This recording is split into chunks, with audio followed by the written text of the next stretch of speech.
अस्सलाम वालेकुम लिब्राज, मैं हारिस अज़मी प्रोफेशनल एस्ट्रोलॉजर आपकी खिदमत में हाज़िर हूँ। नवंबर के पहले वीक में आने वाली निज़ाम शमसी की तब्दीलियाँ, उनके लिब्रा नेचर पर असरात एंड उनसे निमटने के तरीके सब बयान करूँगा।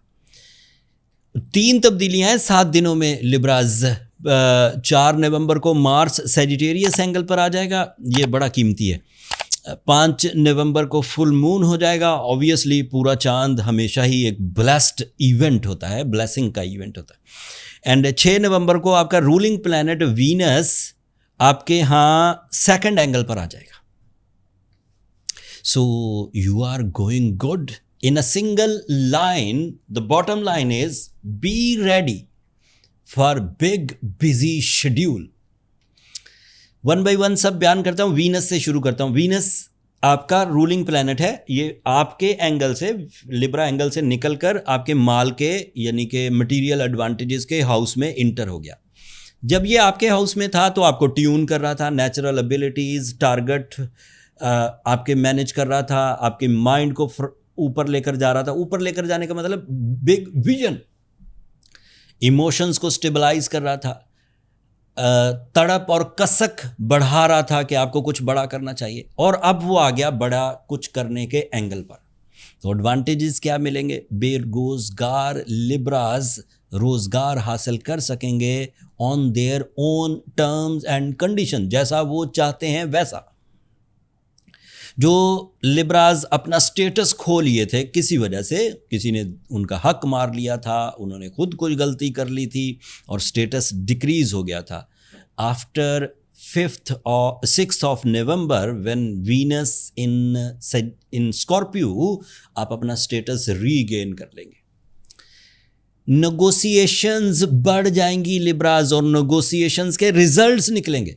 मतलब जिन चीज़ों का हल कोई नहीं है, अब उन पर बैठकर बात की जाए, टेबल टॉक की जाए तो हल हो जाएगा। चाहे वो रिलेशनशिप के मामलात हों, चाहे वो लेन देन के मामलात हों, चाहे वो अदरवाइज़ कोई कानूनी पेचीदगियाँ हों, चाहे वो मिसअंडरस्टैंडिंग्स हों, कोई नफ़रत, ये सब चीज़ों पर अगर इस वक्त नेगोशिएशन की जाए, this is an ideal time.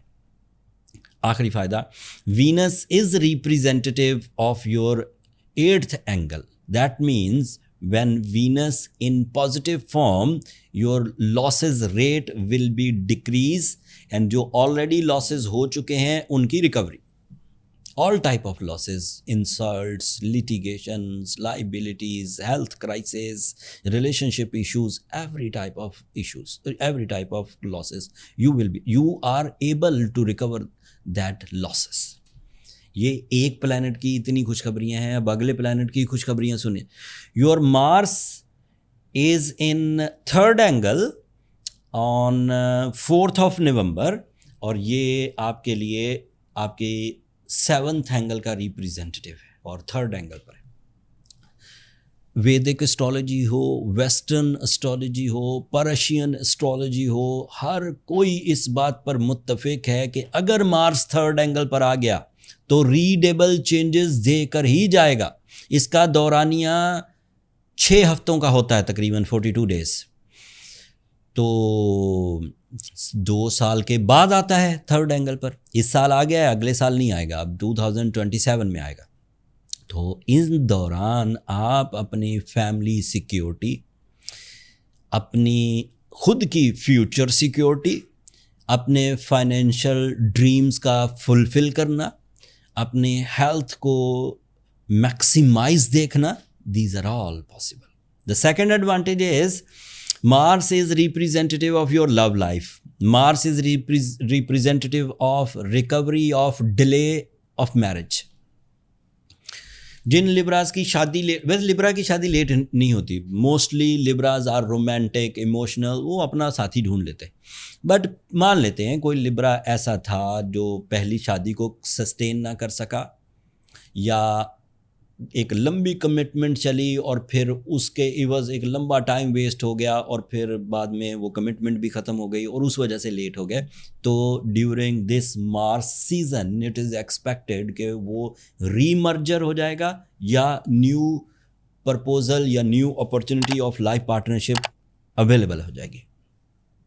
Long distance travel भी हो सकेंगे, लॉन्ग टर्म नहीं, long distance travels are also expected. ये दो नहीं, और फुल मून आपके यहाँ 8th एंगल पर है और ये आपके कैरियर का रिप्रेजेंटेटिव है। जब पूरा ही चांद हो, पूरा चांद का मतलब समझे ना, the complete impact of moon, इससे ज्यादा मून बड़ा होता नहीं। पहले मून अपीयर होता है, चांद रात जिसे कहते हैं, फिर बढ़ता जाता है, फिर पूरा हो जाता है, फिर घटता जाता है। जिस वक्त उसने अपनी पीक पर अपने तमाम इम्पैक्ट्स देने हैं, जो भी अल्लाह ने उसके ज़ुम्मे लगाए, साइंसेज ने उस पर रिसर्च की कि वो जज्बात बढ़ाता है, एस्ट्रोलॉजर ने उस पर रिसर्चेस की कि वो ह्यूमन नेचर में तड़प पैदा करता है। 8th एंगल पर अगर जज्बात भी बढ़ाए, 8th एंगल पर उसने तड़प भी बढ़ाई, तो इसका वाज़े मतलब है कि now you are active, you are productive, you are profitable and you are healthy.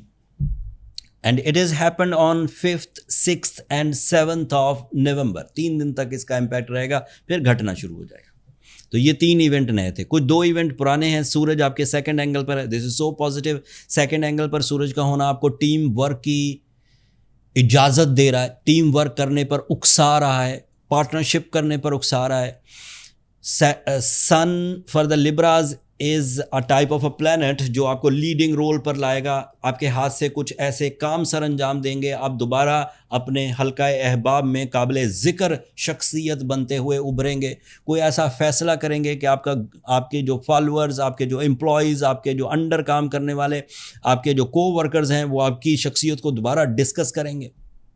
It is also expected कि आपकी मैनेजमेंट एबिलिटी कोई ऐसा डिसीजन ले जिससे आपके तमाम लाइफ में एक मेजर टर्न क्रिएट हो जाए। And this is also expected that you get some face value, खोई हुई फेस वैल्यू भी और नई फेस वैल्यू भी। इस वक्त सॉफ्टवेयर लॉन्च करना, इस वक्त सॉफ्टवेयर हाउस की बुनियाद रखना, इस वक्त ऑनलाइन ट्रेडिंग करना, इस वक्त तिजारत की नई डील्स बनाना, चीज़ें बनाकर बेचना, बनी हुई चीज़ें बेचना, everything is possible due to support of sun. And the last thing is Mercury is in your 3rd angle. Mercury is a planet of your spirituality, it is a planet of your knowledge, it is a planet of your education, it is a planet of your presence of mind, it is a planet of your IQ, it is a planet of your 6th sense। तो ये भी आपके लिए favourable है। इसके जितने भी फ़ायदे गिनवाए वो सारे डिसीजन में आपके लिए मुफीद साबित होंगे। योर जुपिटर 2013 के बाद आपके 10th एंगल पर इन दिनों परफॉर्म कर रहा है। And 10th angle is your career, source of income, sudden gains, दोहरा सोर्स ऑफ इनकम, मल्टीटास्किंग, ये सबको सपोर्ट कर रहा है। बट अनफॉर्चुनेटली 11 नवंबर को अब ये रेट्रोग्रेड हो जाएगा। मतलब अगले हफ्ते मैं आपको जुपिटर की रेट्रोग्रेशन की खबर सुनाने वाला हूँ। अगले हफ्ते में मैं आपको मार्स की रेट्रोग्रेशन की खबर भी सुनाने वाला हूँ। इसलिए अब खबरों पर, अब टाइम बिहेवियर पर ज़रा नज़र रखिएगा। चीज़ें तेज़ी से बदल रही हैं। अगर आप वक्त के बिहेवियर को समझे ना या वक्त के साथ चले ना, तो या तो थकेंगे या फिर रिग्रेट्स में जाएंगे। वक्त को समझ लीजिए एंड उसके मुताबिक अपने आप को ढाल लीजिए। Go with the flow and you will be on track with your momentum of successes इंशाल्लाह। ऐसे लिब्रास जो उलझे हुए हैं, इमोशनली सिक हैं, फिज़िकली सिक हैं, किसी कानूनी पेचीदगी में हैं, किसी उलझन में हैं, मेरा मशवरा है कि उन्हें अपनी पर्सनल कैलकुलेशंस की तरफ जाना चाहिए। इतने बड़े इश्यूज़ को जर्नली डील ना करें। जो जर्नल मेरी प्रिस्क्रिप्शंस होती थी, रूबी, सूरज शम्स, आपको थोड़ा उसको डीपली डायग्नोज करने के बाद अपने आप को ठीक करने की कोशिश करनी चाहिए। पर्सनल कैलकुलेशंस के लिए ये नंबर नीचे चलते रहते हैं, ये व्हाट्सएप नंबर्स हैं, इन पर कॉल्स ऑब्लाइज नहीं होती लिब्राज, और ये पेड फोरम है। आप एक शॉर्ट मैसेज करेंगे कि आपको अपनी कैलकुलेशंस करवानी है, अगला सारा काम मेरा स्टाफ आपको गाइड कर देगा। अगले हफ्ते जो रेट्रोग्रेशंस ऑफ प्लैनेट का आपको सामना है, उनसे आपकी लाइफ में क्या उधम मचने वाला है, क्या उलझने, वो सब तफसील अगले हफ्ते बयान करूँगा। तब तक के लिए मुझे, मेरी टीम को इजाज़त दीजिए। दुआओं में याद रखिएगा। चैनल को सब्सक्राइब करना मत भूलिएगा लिब्राज। आप लोगों की सब्सक्रिप्शन हमारी हौसला अफजाई की वजह बनती है। अगले हफ्ते तक के लिए अल्लाह ने के बाद।